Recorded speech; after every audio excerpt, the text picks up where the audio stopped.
The Worst of Us by Theo Plesha. I'm not sure how much time I've got left. It seems like a time for prayer. A time to pray for forgiveness. It's also a time for reflection. Something I've never been good at. I wish you were here. I'm just going to keep on writing and tell this story, I guess. If you're reading it, well, call it a fantasy if you are. I suppose I would have not seen it for myself. Call it the desperate and wishful thinking, or the ravings of just another sicko. Just another worthless breather to be snuffed out, so the strong and the sane can muscle through these times. That's what I told myself a year ago if I read this then. It was June last year in Davers, a small rural village of crop and livestock farms. Go ahead. Order pizza if you'd like. The nearest Casey's is about 30 minutes away. Our gas station just has gas, smokes, milk, and eggs, because no one here has asked for anything more. It's a quiet place, with a one-block town center with a church, a small general store, an animal shelter, the vet, and a few other things no one asked for. I wouldn't call the place vibrant. Our bricks are faded and crumbling, the asphalt worn and cracked, the windows never seem to come clean. And then there was my mechanical shop, junkyard and metalworks, which serviced all the vehicles around the county, in addition to some odds and end contracts for Davers. What started as a plot of land with a scrap heap from my great-grandfather eventually became a series of metalworking buildings and mechanical bays. The story goes my great-grandfather slept in the twisted junk. And it wasn't until my father grew up and took over the business that he built the home, and that was nestled inside the rusted corrugated metal and chain-link fences, mounds of jagged metal, rust-kissed heaps of junk cars, trucks, and tractors. Began the steady trade of fixing anything with an engine and some light metal work. I lived here all my life. I learned the trade from my dad. When I wasn't doing that, I went to the county school. I met and married Hannah Jenkins there, a local farmer's daughter. I knew her from when she was little and came into the shop with her dad. We had Caitlin, and raised her until she was 12. And Hannah was killed in a drunk driving accident with her mutual school friend, Robbie K. I wasn't told, and I never asked. And I still don't know for sure who was behind the wheel that night, or exactly why they were together. I told myself I didn't want to know who was driving, so I could look Caitlin in the face and tell her I didn't know. Then I could still look myself in the face. The truth is now that I'm trying to reflect all the times Caitlin got cross with me and yelled in my face when she was withdrawing, or I told her she couldn't go out. She told me I knew who was driving and why, and what Mom was really doing in the car with Rob. She said those things to hurt me, but she also spoke a truth that I'm finally just now open to. Caitlin would say it was just a feeling, and sometimes she trusted hers and begged me to trust mine, whether it was dark and paranoid or innocent to the point of nativity. My feelings hurt now. Anyway, back to Caitlin. I realize now that I took it the wrong way. I saw it as a simple rebellion, and I took it as an insult rather than an attempt at self-exploration and forging the worldview that she wanted. But with every revealing piece of clothing, piercing tattoo, and the strange things she repeated off of TikTok or from school, I was convinced she was just doing this to hurt me and hurt herself. It was my estimation as her father, and her the downstream victim of alcohol abuse, that she would never touch the stuff, much less eventually get involved with virtually every other psychoactive substance that pollutes towns and villages as small as Davers. But she got involved in everything that came her way. I didn't care when she smoked cigarettes, even when she was underage.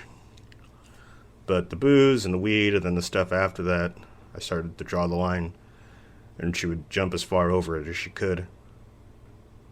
I'm not going to lie to you. It got so bad that I eventually started following her in secret in my truck when she went on dates after high school. I spied on her to keep track of her because we almost never spoke.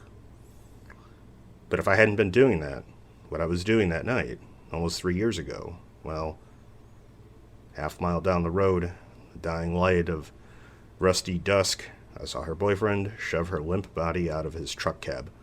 And when I rushed to her, I found her unresponsive in the ditch, cold, and with a slow gurgling at the mouth, her pierced lips turned dark, her face ashen. I could feel her forced to let go of her breath and life. If not for pure chance, I was able to flag down a state trooper passing through who had a bottle of that narco spray. If not for that, I would have lost her. Like I said, we had a deteriorating relationship since Hannah died. The harder I tried to keep her close and away from all the shit in the world, the further she wanted to flee, like a reverse finger trap. But that overdose changed everything. As part of her possession conviction after the incident, she was more or less placed under house arrest with me. About a year and a half ago, house arrest was finally over, and the real test between us began. I guess that's just the best way to understand where things stood, just as the real shit started to hit the fan. I remember I was sweating bullets, but at peace alone in my private work bay, listening to the radio, working on John Granger's R4060 applicator when he bought the previous week at auction. It was the third time in the past 5 years John had bought a lemon at one of these auctions. First time I felt bad for him.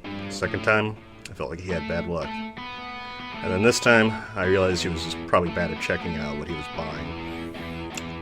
He was my easy money. I lost track of time, and when the sky started to get dark, I began to worry about Caitlin. I picked up my cell phone and sent her 2 text messages quickly. I demanded to know where she was, and why she wasn't home as it was getting dark. And I realized, thanks to the timestamps, it was really only about 4 in the afternoon. The strains of the music faded as the DJ on the radio turned to the headlines. Fresh news only on WJNK. The much-anticipated smoke from wildfires is here. For the next 48 hours, residents across 12 states, including the entire WJNK listening area, are advised to stay indoors, run HEPA air filters, and only venture outside if necessary. If outdoors, especially for prolonged periods of time, residents are advised to wear N95 or better particle respirators. In related news, all residents in the listening area are advised to continue using only bottled water for drinking, cooking, and brushing of teeth. This comes after chemicals and chemical byproducts were found in some area samples following last month's train derailment. Train and chemical company spokespersons deny the claims, saying the testing was incorrect or due to other sources of contamination. The EPA is mum about the cause at this point, simply stating that, quote, advised drinking water changes should continue only as a precaution, while bathing and irrigation can continue as normal for now. And finally, in a bit of more lighthearted news, UFO sightings yesterday temporarily halted air traffic in the vicinity of LaGuardia Airport. FAA officials are writing off UFO claims, instead blaming, quote, weird weather and optical illusions similar to the 2006 O'Hare Airport sightings. Well, at least our skies are clear of aliens. We have The Doors, Pink Floyd, and Zeppelin coming up next on WJNK, right after a word from our sponsors. Fresh news only on WJNK. I cleared my hands of oil and stepped around heavy tools and greasy machine parts to go to the window. I looked out into a truly alien scene with the air churning and sickly orange haze, and the smell of stale campfire blasted into the garage bay like a hairdryer on fire. I shut the garage door and went back to my phone. First, I felt mildly guilty for sounding the alarm to come home early, but now I felt justified, as the visibility dropped to blizzard levels. Moving into the other bays where I had 2 interns from the local high school and 1 full-time employee working, I offered to let the interns go home to shelter with their parents, but I insisted Wes keep working until 5 like any other day. I was heartened when the 2 boys insisted on staying, and I made Wes, who looked like he was already preparing to leave, like a total putz. What do you have tucked in your sleeve, boy? And you think this is going to hurt you? I barked at Wes, pointing at his pack of smokes as I contemplated having a smoke myself. I shut all the bay doors and popped on the cooling system. Well, ain't you guys lucky to work in such luxury? Operative word is work. Let's go. Let's go! I left the work bay and buzzed through the house like a busy hummingbird, while I held my phone in hand, waiting for Caitlin to text or call me back. Eventually she did text back. OMW, which I guess stands for on my way. I was in the kitchen making a stew from the leftover venison from the freezer. Still had plenty to go around, even though I think Caitlin was getting pretty tired of it. She usually just eat the vegetables anyway, so I guess at the time I didn't care. She thundered into the kitchen, hauling her own pollution cloud, reeking of the wildfire smoke, disinfectants, and wet dog. I turned from stirring the stew to the cabinet and pulled out a quick drug test from the drawer. What? Why? I got home on time. Early, in fact, because the shelter shut down early from the smoke. How many times are we going to do this? You agreed any time I asked. You made a promise. Hamburger, help me. As she grabbed the test and stormed down the hall toward the bathroom. I went back to the stew while she went to test and shower. I checked her test before dinner, and as you leave, she was clean. She was clean for almost 19 months. We sat down. I prayed while she spooned out a bowl of potatoes and carrots, making sure to fish around the meat. She was clad in pastel blue, pajama pants, and tank top with a unicorn. She had a sunflower sleeve tattoo snaking up from her arm to her shoulder. She had enough piercings to set off a metal detector from 3 feet away. Her blonde hair was marred by the fading streaks of dark green hair dye. All of these things she called being extra, and it was the only thing that stood out to me as true, and easily translated from her generation's language. So, how are all the kitty cats and doggos down at the shelter? Do you actually care, or are you throwing me a bone? I care, honey. I care about you meeting all of your obligations, including the 4 hours of training time you owe me in the shop this week. Boned again. Caitlin, it's not to be mean or, as you said before, to get free labor out of you. It's to teach you a valuable life skill. Lots of people would pay me to teach them about welding, metalworking, small engine repair, all of that stuff. It's really my gift to you to make sure that you, have something to live on. I'm learning about that stuff. I'm learning about animals and plants and other things. It's also valuable. In fact, it's more valuable. And let's just get something straight, Dad. Your engines and hunting and over-farming is one of the reasons we can't breathe outside right now, okay? Oh, really? What's keeping it cool inside?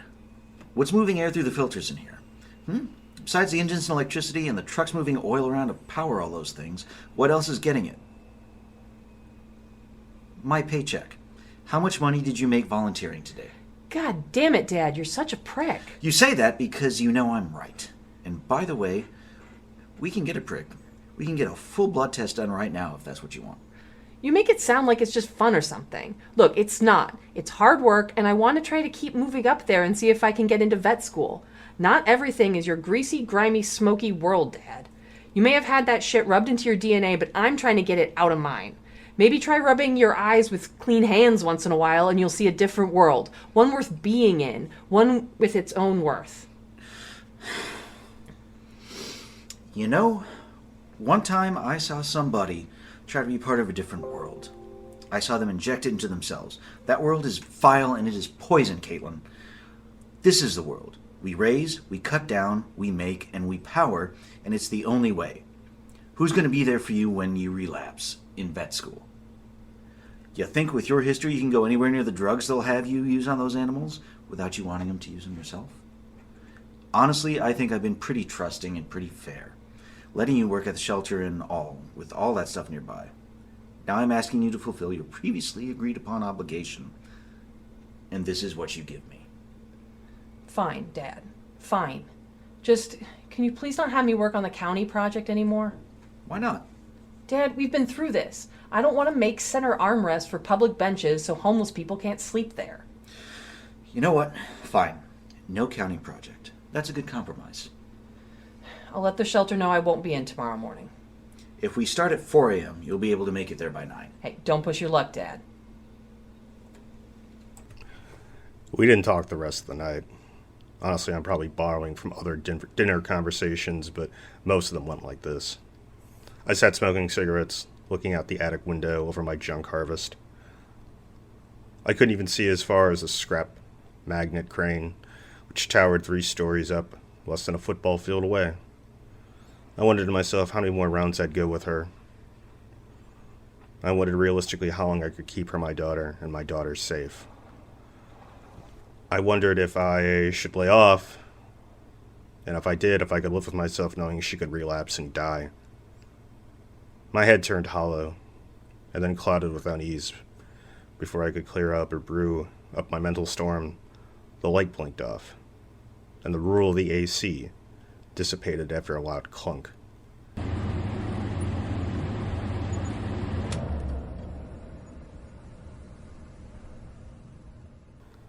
The air was still, silent, and dark.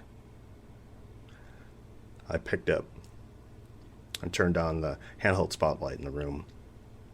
I hustled down the stairs, passing through the 2nd floor, shouting to Caitlin that I was going to go turn on the backup generator on the south side of the property. Somewhere in that process, I scared our large black cat Spooky. And after racing around in the dark once, she sneaked out the door into the eerie quiet of the night. I lost track of her almost immediately in the beam and smoke. Well, I thought, I knew she'd come back sooner or later, with the smoke and the heat. I carved X's into the sandy soil with my boots as I walked to make sure I could find my way back. Once every 20 feet or so, I called out in vain for Spooky. Getting to the generator was just muscle memory. Pass between the 2 heaps of cars, go through the custom-made little rocket carousel my dad made for me when I was 8, and then straight on through the spare parts sheds to the rolling stockless boxcar housing the generator.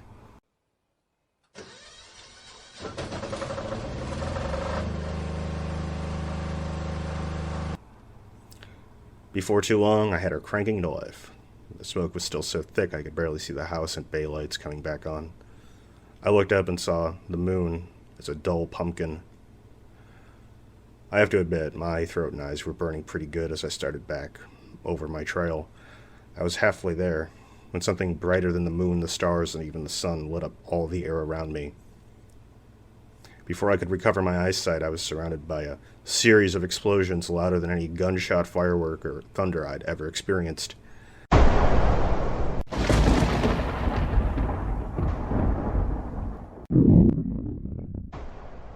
The sky flared up again. It was followed by another round of very loud booms. Between the smoke, the light, the heat, and the blast, I took off in the general direction of the house to shield myself from this all-out assault on my senses. Under the blinding glare of another umbrella alight, I found the door and quickly charged in and sealed it before another series of blasts shook the door and the floor underneath me. Caitlin was up now, almost as blurry-eyed as me, and asked, What the hell is going on? Some kind of thunderstorm. Come on, let's get down to the basement.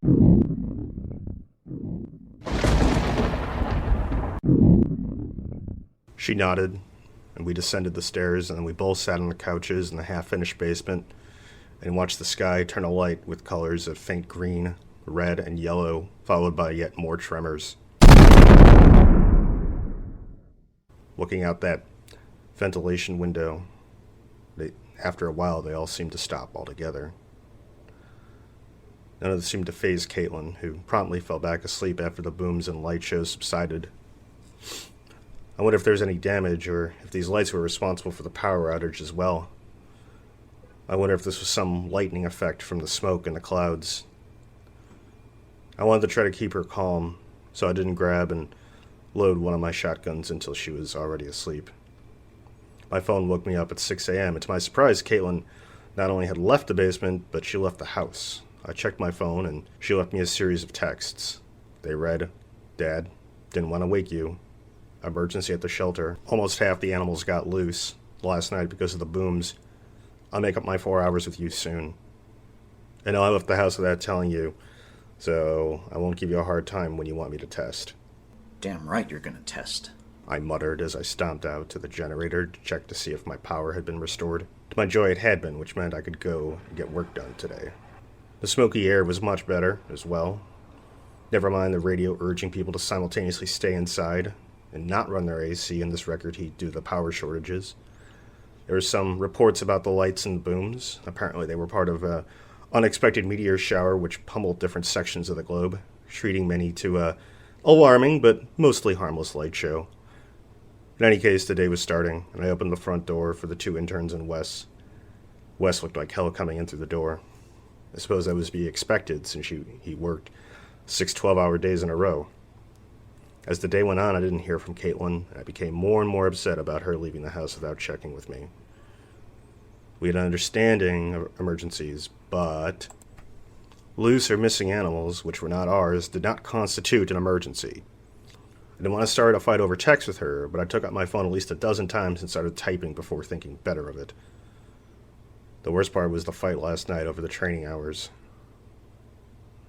After I made that concession about the county contract work, too. Really burned me up inside. It was getting past noon and Caitlin should have been back.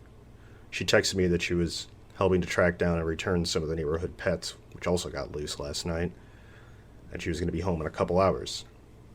I was irate at so many things now, I didn't know where to start. I started with Wes. He was 5 hours behind in another one of Granger's farm vehicles, so I called him into my private work bay for a chewing out. I circled him to let him know who is the boss. I'm the boss. I'll cut your hours and I'll replace you with high school interns. I threatened. Well, that was a bit far-fetched, but it wasn't too far-fetched. He was one of the best paid employees in the company, pulling down about a $40K a year salary with a week's paid vacation. I told him he didn't know the value of $1. When he finally showed a little backbone and scoffed at that, I could smell it on him. I could smell the marijuana, that sickening, skunky odor. I told him to hand it over now if he had any chance of keeping his job. He tossed out a bag from his oil-stained cargo pants with some crinkled flour and cigarettes inside. My daughter is an addict! Do you know what could happen if she smelled this on my property? Get out of here, Wes, before I call the cops. Why don't you find a job in a state where you can legally have this sin? He threw his hat with my logo on it to the floor and walked out. I went to my desk's security monitors to make sure he actually left and cleared the whole property. Pathetic. You think you know a guy. I mumbled to myself as I thought of the best way to try to dispose of the drugs. I ended up sticking it into my side pocket and buttoning it up. I rubbed my eyes thinking about my schedule. I could get 2 new guys here, and by Wednesday, could work for less than half of what he was making. No big deal. A couple hours passed as I worked with the interns. Despite the air clearing, it was still difficult to tell from the light in the windows alone what time it really was. It was going on 4:30, and nothing from Caitlin now. One of the interns, over a Titan bolt, stripped the threads. I didn't have a replacement, so I sent them home early, and then tossed a pot on the stove for my venison stew. I heard the front door unlock, and then open. I took out a test from the cupboard and placed it on the counter. I wasn't sure what I was going to say. I considered saying nothing at all, and just sitting there next to it. Caitlin stomped in smelling like a trash fire, hauling spooky. She had swim goggles strapped to her head and a soiled white mask draped around her neck, and wore black rubber gloves. Dad, do you know when Spooky might have gotten out? What? Did she get out last night or just recently?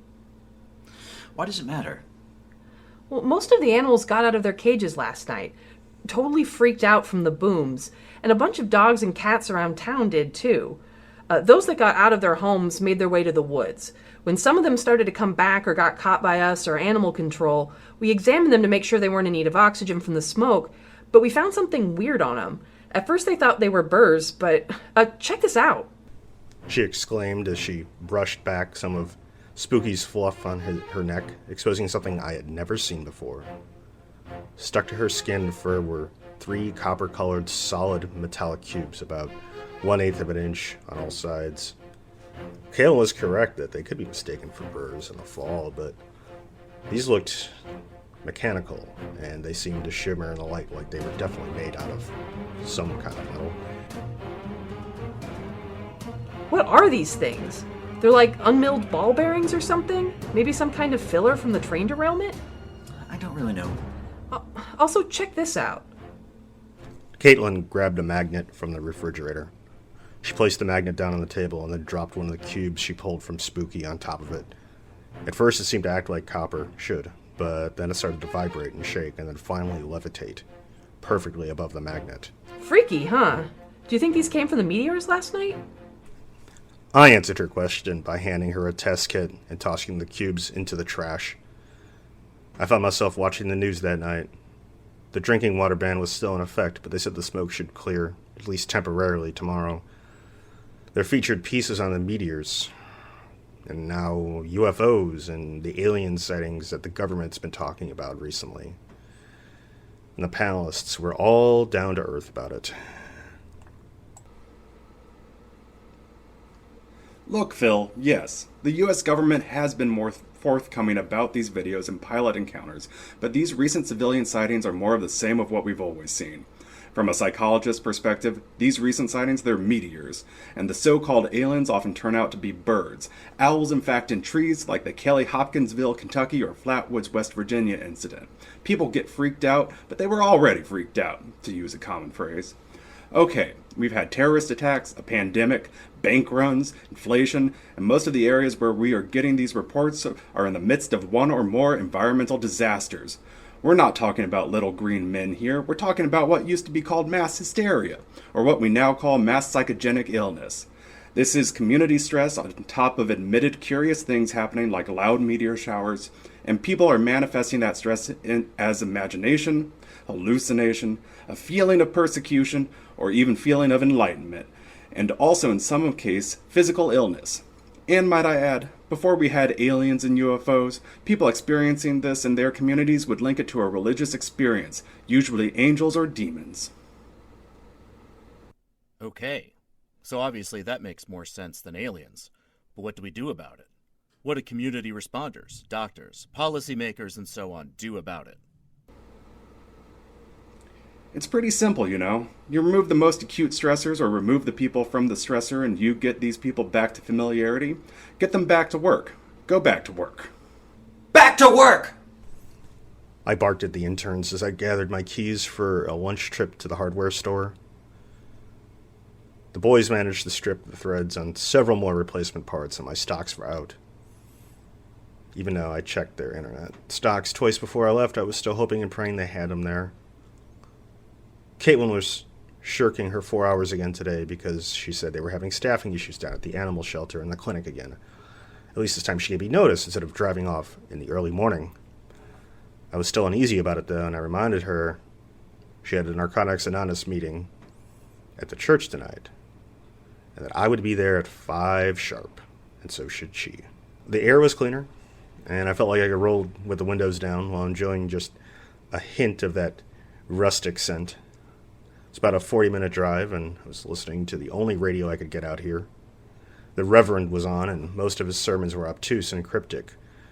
But today he was all about the meteors and the UFOs and the aliens, too.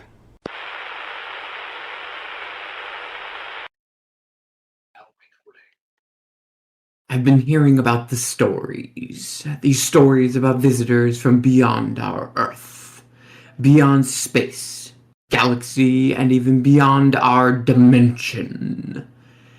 And the question Many people are asking is why are they here?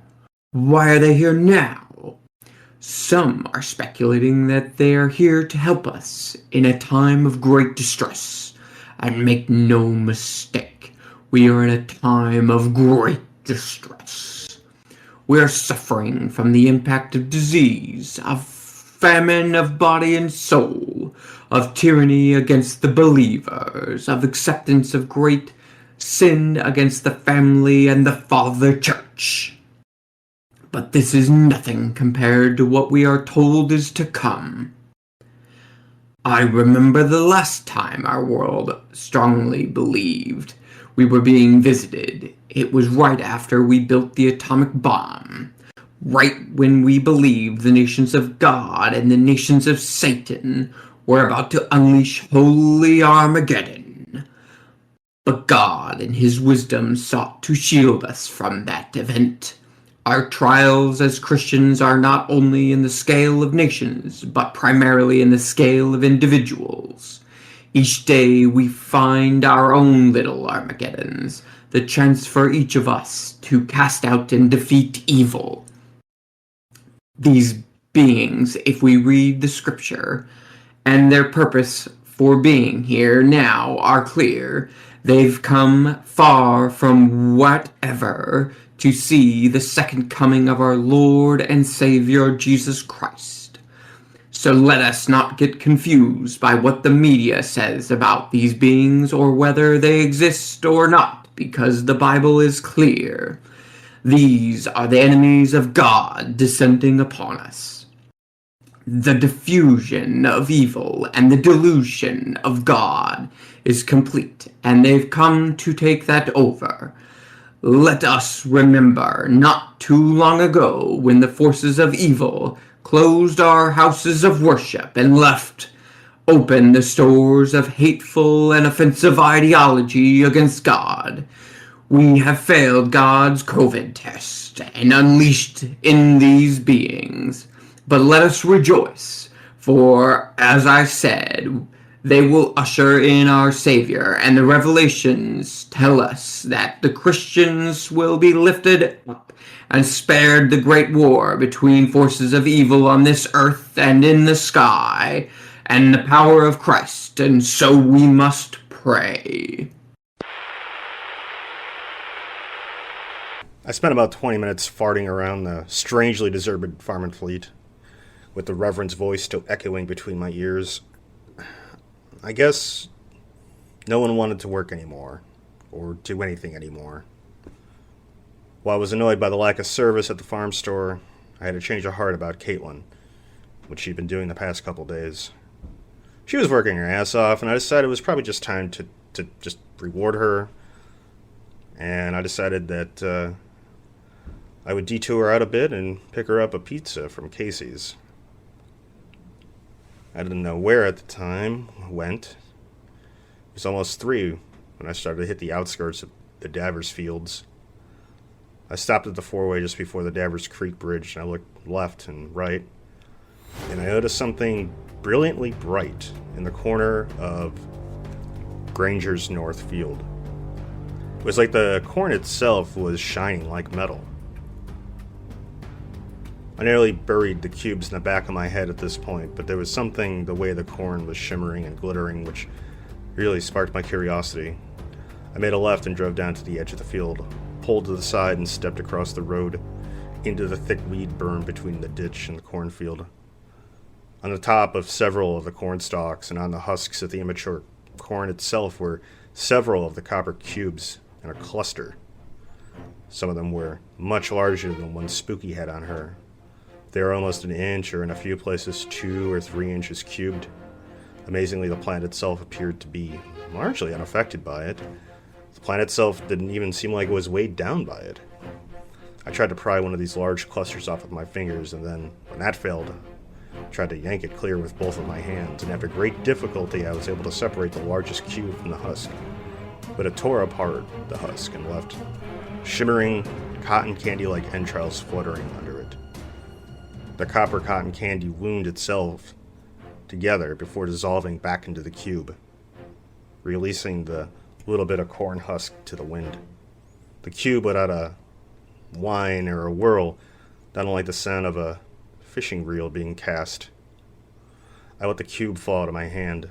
I looked down and I noticed cubes peppering a large corner of this field. I took down one knee, gazed into the corn. I suddenly had this feeling like I was being watched. It was almost like a pressure change when your ears suddenly pop ever so slightly, almost like a vertigo. I couldn't shake this feeling like I was being hunted even. So I placed my hand on my concealed carry pistol as I slowly backed away from the corn. I could see a shadow of something stir under the corn, out of sync with the breeze. I stood up and looked over the field to see a silver sphere, about the size of a large beach ball, floating totally still against the wind. The sphere made a humming noise and seemed to be perfectly round and smooth metal, but I could make out a soft blue glow spinning around and around it. Different than the shine of the sun. The blue glow slowed and then seemed to intensify and brighten. I believed in some way the glow was its eye or its sensor, and it was now firmly locked on me. I drew my pistol, but before I could take a beat on it, two more of these spheres emerged from the cornfield with their blue glow trained on me. The sound they made, that humming, intensified. I could feel it in my ears and buzzing on my teeth like electricity. I backed up, stumbling a bit as I retreated over the berm back to my truck. The spheres rose to my height and started to move towards me. I fell on the berm and went prone with my pistol, took aim and fired all 7 rounds, targeting the sphere closest to me.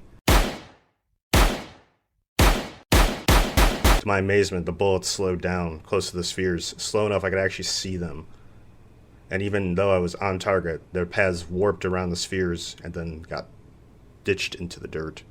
I pulled out my phone and started to take video as I came back to my feet. Started back across the road to the truck. But the battery level on my phone started to drop off rapidly as the spheres closed in. I tried to use my key fob to unlock the truck, but that wasn't working. I was forced to take cover on the other side of the field as the spheres began to swirl around each other as they advanced. Barely a blink of an eye, they soared over my truck and into the light of the sun where my eyes could not follow them.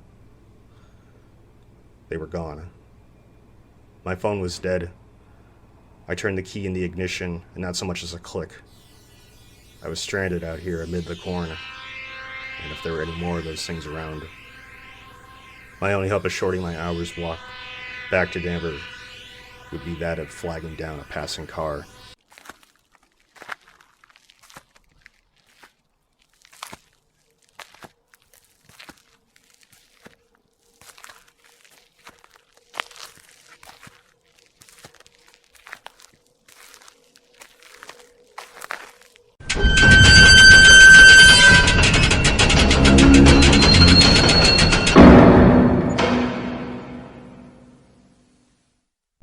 I finally stumbled through the gate of my yard around 7. I saw Caitlin's car on their turnaround. A pinprick of shame registered in my mind when I realized I wasn't there for her NA meeting tonight. Stepping through the front door, I collapsed into the feathery embrace of central air. There was a feeling that my feet had melted into soggy sacks and merged with my boots. My clothes were a sludge of threads, grime, and sweat coating me. I immediately went to the fridge and pulled out 3 bottles of water and just started to chug them. I was weak and tired. Felt like the last leaf on a tree in a stiff fall gale. I groaned as I fell into a kitchen chair. I noticed the trash can had been tipped up and saw the trash scattered across the floor. Stupid cat, I thought as I looked over to see Spooky's food and water dish untouched. Weird, but as weird as anything else I saw today. I was wondering if any of the video of the spheres actually recorded or not. This question propelled me upstairs to my bedroom to my cell phone charger. A lightning bolt appeared on the screen. At least the phone seemed to be taking some charge. I sat down on my bed. I had every intention of taking off my boots and every intention of checking on Caitlin. But I felt right to sleep. It was the deepest sleep I ever had. I felt like I was tunneling through or being sucked down a swirling drain of my mind, until I was encased in a bubble in my own brain. I would float along, seeing many obtuse and cryptic images and parts of my life I didn't live or didn't recall happening the way that they were being shown to me. As I drifted through the cloud of abstractions, I suddenly became aware of another presence in my head, a presence parallel to my own mind. It was similar to the feeling I had while examining the cube riddle corn before the spheres made themselves known. The presence was all around me, and I had a voice. The voice was Hannah's voice. She walked with me and talked with me through the parts of our lives together we never lived, and I saw Caitlin growing up in a beautiful world. When I recall her thanking me for building. Longer and more real and focused these dreams became, but I knew they were dreams. I was being imprisoned by bars of mental saccharin. As for Hannah's voice eventually became Hannah in the flesh.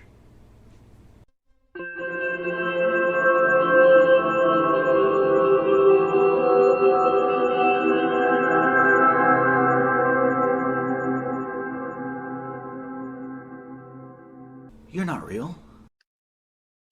I'm as real as you want me to be. What is this? It's a standard greeting. Of course, we're never 100% sure how it will be received, how it will interact with a person. We don't want to control that. The reaction is the greeting in a paradoxical way. The galaxy of thoughts, feelings, images spinning around me turned bitter and dark and ash. Pristine panoramas of blue sky, golden fields, and a calming breeze turned to ash, dust, shattered glass, and all-consuming and boiling repression.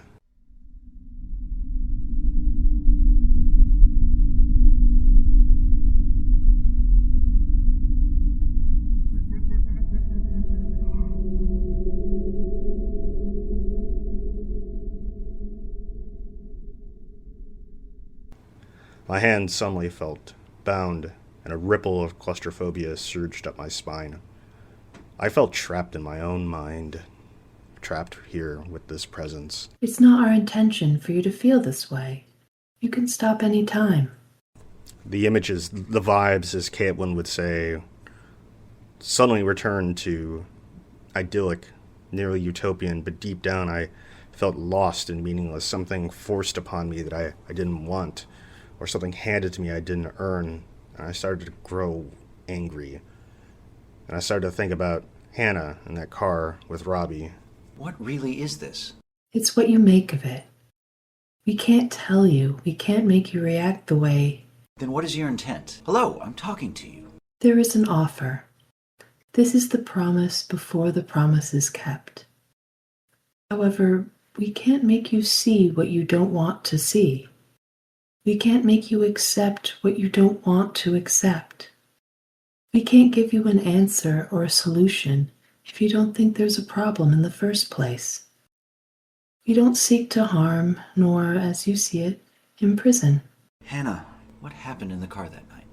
We don't know, Hannah. Sorry.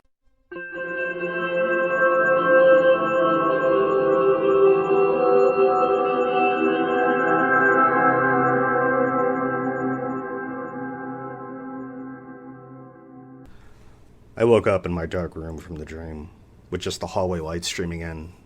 I felt terrible.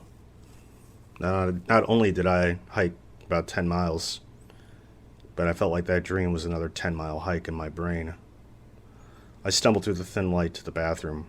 My head was rattling with pain, doubt, and a very unsettling sense of loneliness that I had not felt in some time. I pushed on my bedroom television just to have the sound of someone, anyone's voice, calm the roar of this suffocating loss in my head. Well, hypothetically, Doctor, if someone from space was here, who would they be and what would they want?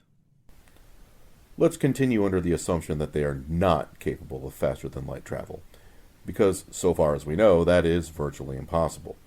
So most likely, we're looking at a still advanced civilization, but one that would most likely visit or make contact using drones, much like we send out probes and rovers to other planets in our own solar system. As for what they want, I hate to speculate, because their mindset would be on a cosmic scale. It would take hundreds and thousands of years to reach us.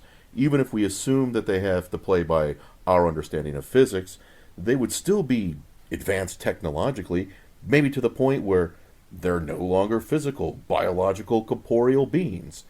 And even if that were just their drones or some kind of program that they're running, they may only think on cosmic timescales, like the life and death of a star or a planet or some other change in the solar system.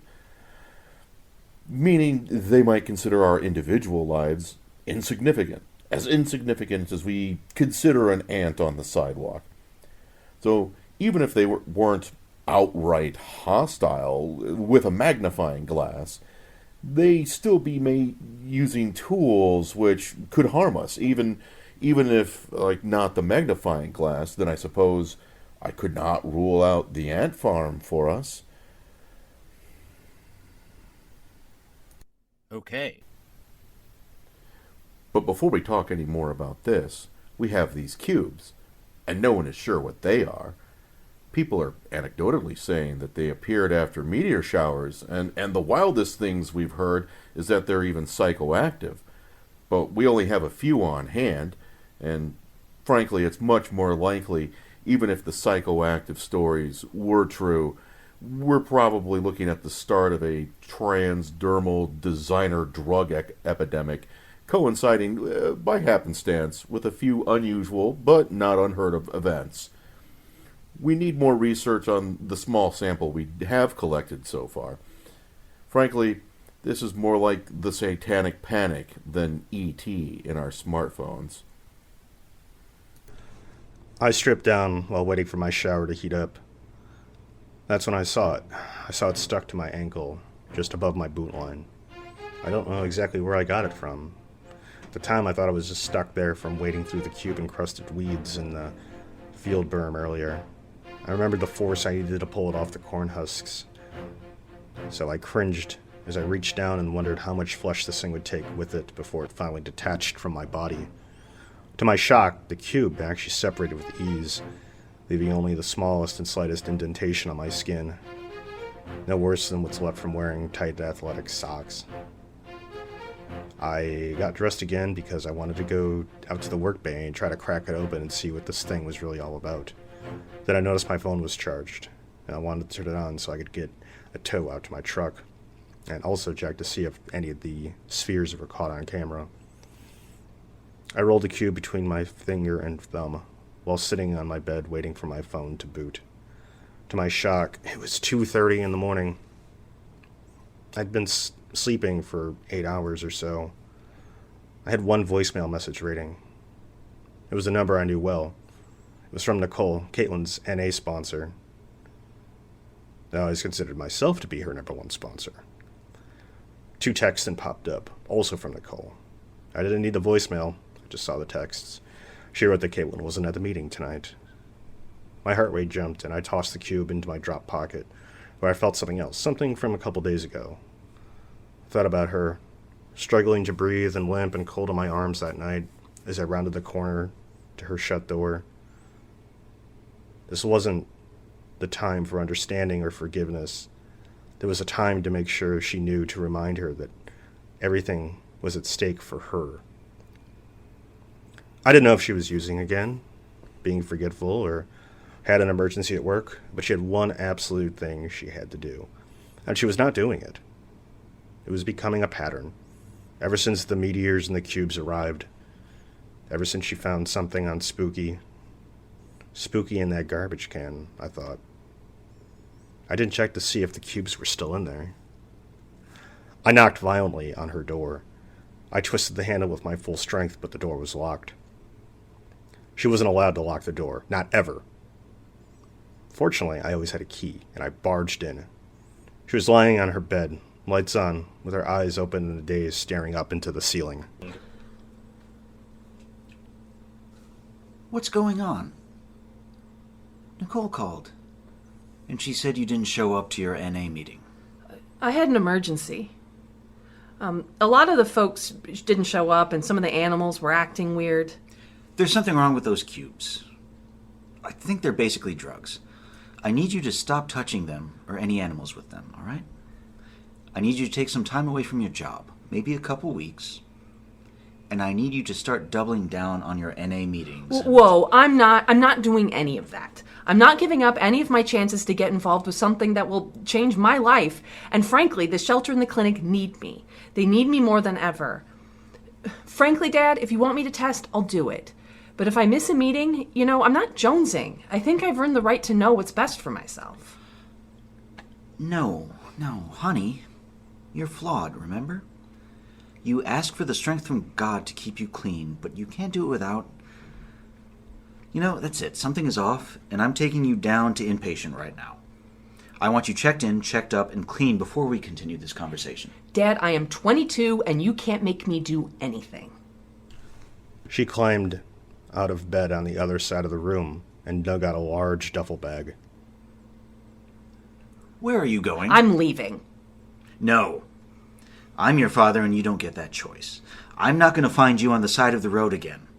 You leave, I'll call the police, and I'll tell them I found this on you. I took the bag of Wes's cannabis out of my pocket. Okay. You're sick, Dad. I can't stay here, and it's not because of the drugs or the cubes. It's because you can't give me what I need, and it has always been this way. You literally keep me imprisoned in a junkyard with a rickety house that's almost 3 generations old.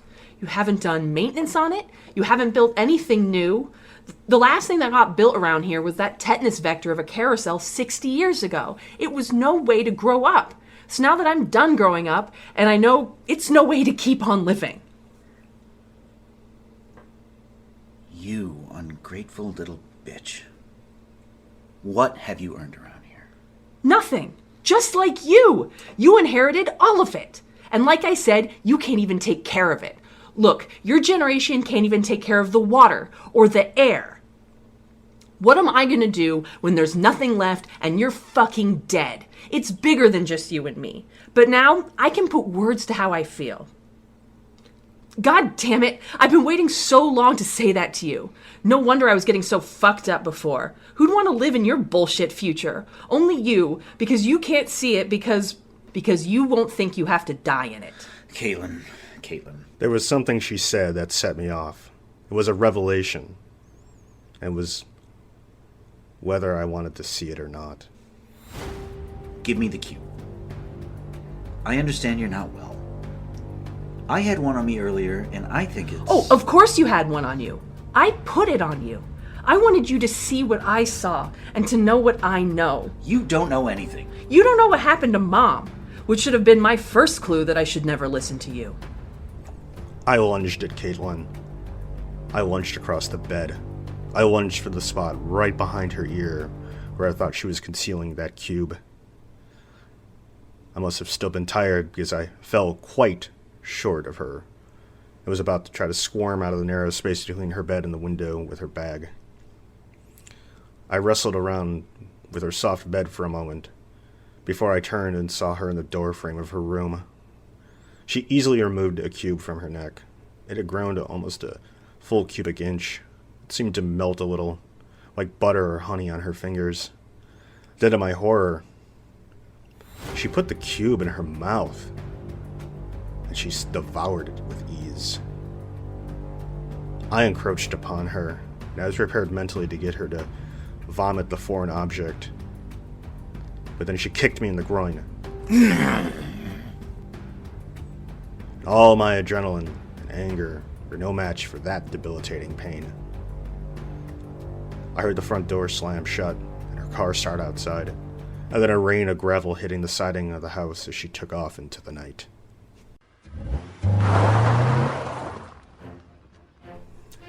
When I recovered, I found Spooky, or whatever she was now, wandering a circle by the front door. Her head and her face were almost entirely covered, encapsulated by a large piece of a partially melted cube. Her fur seamlessly merged with the shimmering metal as the cube seemed to grow before my very eyes, covering the last bit of her snout in a translucent but still metallic-looking glaze. More cubes of various sizes matted up in her thick fur.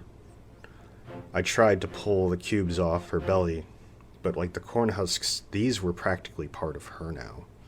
The cube on her head whirled menacingly as her claws came out, the more I tried to liberate her from the cubes. As she scratched up my hand and forearm, I let her drop and she bolted off into the dark house.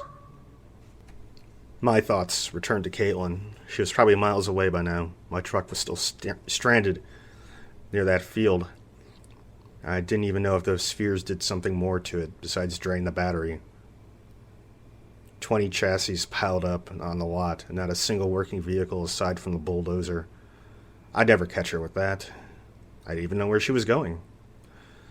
I pulled out my phone. I was about to call 911 when I stopped and decided to call the sheriff directly, due to his knowledge of Caitlin's situation. The phone rang 4 times before he finally picked up. Hello, is this Joe Eckhart? Yeah, Sheriff. It's me. Hey, look, sorry for calling so late on your personal, but I need some... Look, I trust you to keep this to yourself, but we're having some issues down at the office. But I assure you, I will get to you just as soon as I can. If you need emergency help, call the state police. Otherwise, wait for me. Goodbye. I swallowed hard, and I had the sense the whole world had finally gone completely insane. I crashed into the dark of my house, into my mechanic's bay, where I started to experiment on the small cube I found on myself earlier. I placed the cube on an anvil and took out a sledge and gave a full over-the-shoulder heave.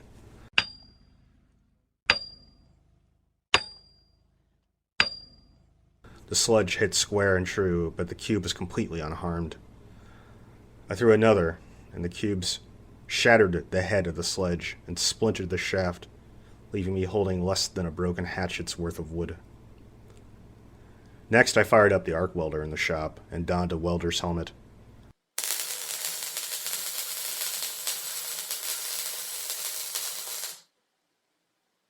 "5 minutes on the hottest 10,000 degrees setting did nothing to it. Normal copper, by comparison, melts at around 1900 degrees. I remember earlier when Caitlin removed the first of the cubes from Spooky, that they reacted strangely to magnets. I took a magnet off my fridge in the bay, placed the cube on it. It started to float and spin and vibrate violently as it started to liquefy in a shape with softer edges and points. A thought occurred to me as I stared down the circuit breaker for the giant magnetic scrap crane. It took me a better part of half an hour, but I was able to track down and pick up Spooky. I brought her out to the magnet and wondered how this was going to pan out. All I could think about was Caitlin being encased in this copper and how I'd get her out of it. Fortunately for me, once I caught her, Spooky was relatively docile, even as I caged her in an overturned milk crate with a cinder block sitting on top. I lowered the giant magnet to about 3 feet above the crane and slowly turned up the juice. I was worried I might end up breaking her neck, which of course meant I couldn't use this method to clear out Caitlin. But test subjects are test subjects. Spooky started to growl as the strength of the magnet went up. The surface of the copper started to dull and tarnish. Slowly I could see the metal start to ripple and recede from her face and reform at the back of her neck. It looked like a bit like watching spilled water from a tipped glass over in reverse. Eventually the entire mass rolled back into the tiny 1/8 inch of a cube, which separated from her back and floated in midair out of the crate between her and the magnet. Spooky turned violent, repeatedly throwing her entire weight about the crate, while hissing incessantly.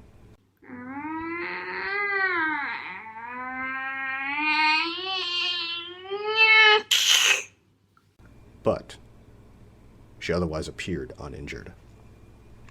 I turned off the power and the cube fell into the cinder block, shattering into a fine ash, which quickly sublimated away. I think it was about that time the sheriff and his posse showed up at my gate in a multi-truck convoy.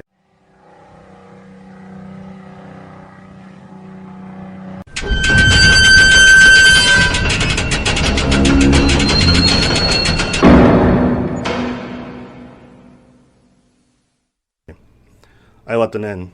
It was just Sheriff Doyle, John Granger, and Kevin Cooper. Cooper owning most of downtown Davers. They all clutched the AR-15s across their chest. Where are your deputies? You're looking at 'em. You can be one too if you want. The younger ones haven't shown up for almost 2 days. Pretty much when those cubes arrived. Something screwy's going on. The cubes did something to Caitlin. She's out there with one attached to her neck. They grow. Yeah, shit, we know they grow. We came across a 6-point buck with his head and antlers all encrusted in the metal. We meg-dumped into it and nothing. Just kept walking the same way all of the things are with that metal over their heads. Let me guess. Towards Granger's field? In that direction, yes. I was out there earlier today. There's a whole patch of those cubes growing on your land, on your crops, and I ran into. You saw the seers too? Spheres and cubes. Sounds and wonders. Granger muttered as he toyed with the safety selector on his AR-15. We chased a whole convoy of birds and critters covered in the stuff over here. I suspect sooner or later we're going to have a crowd of people too. Caitlin as well.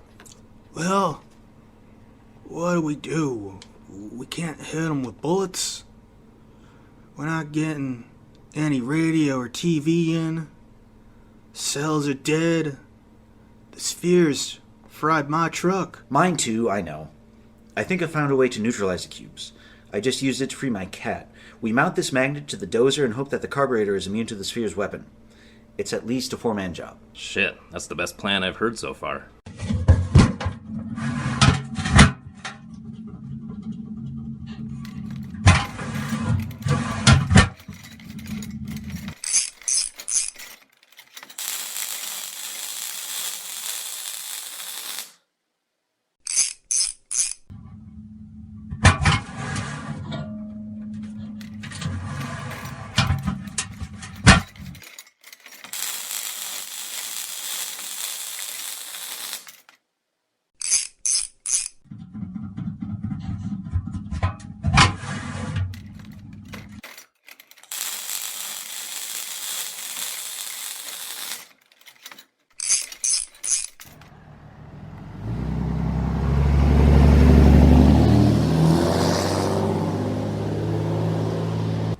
It took us the better part of an hour and a half to mount the magnet on the front of the dozer, and then mount some extra gas generators on the trailer for the magnet.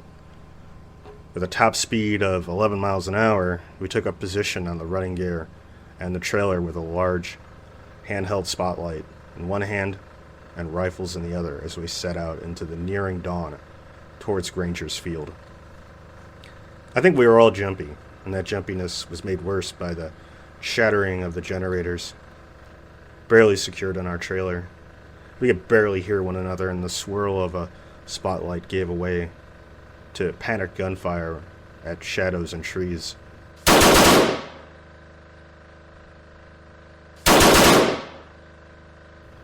Granger pointed a spotlight onto some rabbits, their heads covered in the copper, moving faster than any rabbit we'd ever seen towards his own distant field. We fired on them, only to have his high-powered rifle round slow and then veer away, sparking against the asphalt like errant bottle rockets. I tried to concentrate on driving the dozer, but then a crop of sunflowers, their radiant petals, nooked centers, and exposed roots, all encased in that copper, flew past us at a bird's speed. I started to worry about Caitlin again, and I jammed my foot down even harder on the throttle, even though I knew that wasn't going to get any more speed out of this thing. Halfway to the fields, we were caught up with a small group of townspeople, with their hands at their sides, their heads thrown back, their chests forward, and their feet just skimming the ground towards whatever was drawing toward the field was now levitating them too. We were just slightly faster than them, so we steered the dozer and the magnet to try to catch a straggler. I charged the magnet with the power of both generators on full. We could slowly see the metal ripple, bubble, and then glop off from encasing this man's head. It slowly fold back into a tiny cube on the back of his neck. He slowed down as whatever power compelled him to float was broken, and he once again took to his feet. We stopped and looked at the dazed man. as his fast walk slowed to a crawl, and then he collapsed into a cross-legged seat on the asphalt. Huh? Why would you take this away from me? Stop it! You can't take it away! You don't know what you're doing to me! To us! He mounted the side of the dozer and tried to grab the controls from me. I did my best to push him, tell him to stop. But mostly, all I heard was his screams for us to stop what we were doing. Eventually, all of the screaming and yelling was shattered by gunfire. And the man fell off the side, and his leg was crushed by the treads and the trailer wheels. That man was possessed. He was possessed, I tell you. Granger yelled repeatedly as the smoke blew out of his rifle in the early dawn light. I looked back at Doyle. He nodded with a stern face of tacit approval of the shooting. In a moment of terror I had for Caitlin, I grabbed Granger by the ear and I pulled the side of his head to the front of my mouth. If Caitlin attacks us, you don't shoot her. Do you hear me? Granger leveled the assault rifle at my side. I'll do whatever's necessary. Sheriff Doyle came up from the trailer and pushed Granger's rifle to the side and away. John, if it comes down to it, let him take care of it. Clear? Can't this thing go any faster? We approached the next floating person in the cluster, and I revved the generators up again. I hoped that this person would be more grateful, would be more sane, but it was starting to dawn on me that maybe to save this town, we'd have to burn it. Suddenly, 2 spheres zipped in from behind us, and despite a volley of AR-15 fire, they succeeded in shutting down the generators powering the magnet. Interestingly enough, they did not power down the dozer, and instead seemed to escort either side of us, as floating plants, animals, and more people started to converge on John's distant field. Would you look at that?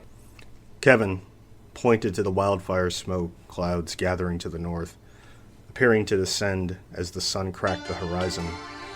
It was a foreboding sight, made even more terrifying as the outline of a massive circular craft appeared just on the fringes of the brown haze. It looked like one of those massive clouds, but a bit higher up in the sky.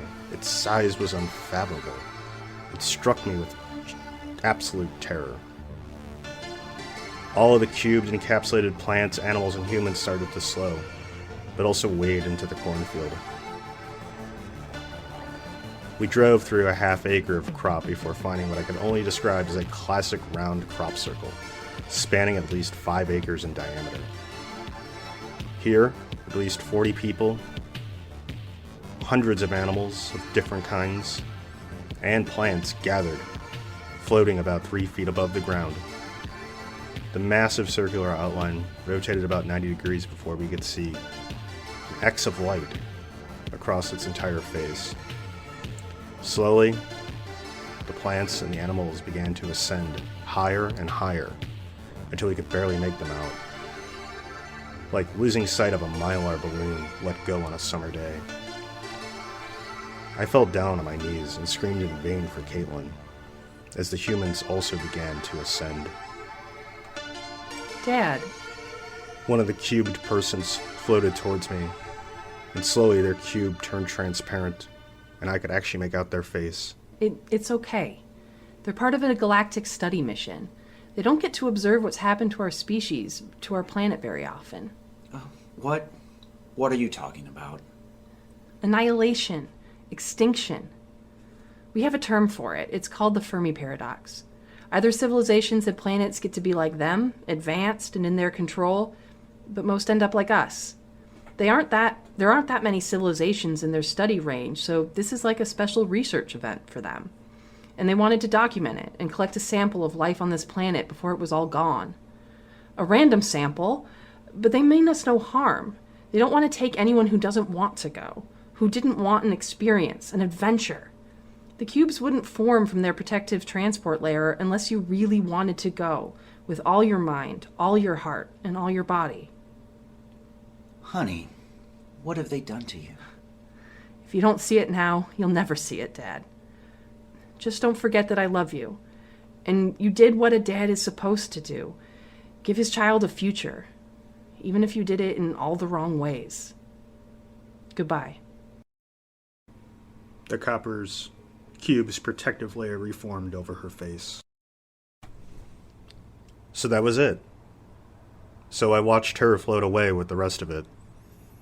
The glowing X sealed up, and the outline slowly vanished from the smoke as it blanketed the land like it did a week earlier. The event I witnessed seemed to also repeat itself in random spots all over the globe. At least those were the stories being told. After they all ascended, the cubes went dormant. Everyone who was downplaying it before were doing it all again. It was all a hoax. It was a drug crisis. It was mass hysteria. It was swamp gas. And get back to work. Like I said, that was like a year ago. Life went on, but it was anything but normal. Be it the smoke or an unexpected global warming surge turned nuclear winter-like event caused by gaseous discharges from melting ice caps interacting with the sun and other man-made pollutants in our atmosphere to cause what people started to refer to as a perma-shroud. Fresh news, rolling off WJNK. This is hardly the end of life as we know it. Best that you go to work if you can, or if you must, shelter in place. The darkness is only temporary. This is hardly the end of life as we know it. Best that you go to work if you can, or if you must, shelter in place. The darkness is only temporary. There's not been one clean day since. No one has seen the sun. Nothing is growing. The animals are all gone, mass extinct. The nations who had them fired nukes to try to secure what little energy sources, clean water, and bunker space was left. Some nations tried to nuke the shroud away without any success. So, I'm still waiting around in my citadel of junk. Alone. Wondering what to make of myself as my makeshift power and what little resources I have left will exhaust, including Granger, Cooper, and the sheriff. It won't be long until even the worst of us are gone. But as I sit here writing this, all of this has got me thinking. It's a matter of perspective, you know? These aliens come by to witness a once-in-a-star's-lifetime event, or are they merely fourth graders watching a common frog dissection? If it's the latter, where do they get more frogs? Will they transplant Caitlin and the life they took? And watch ourselves destroy ourselves again for next year's class? Next year's lesson, so to speak? If so, certainly the type of people open to those sorts of experiences they promised aren't up to the task, right? They're still here, close by, watching all of this happen. Hospice for humanity viewed at arm's length. I ask myself as the cold wind batters my door, and I thumb the last seemingly functional cube I kept on the magnet in the bay. If there's a way I can attach this, I should go and teach them all a thing or two.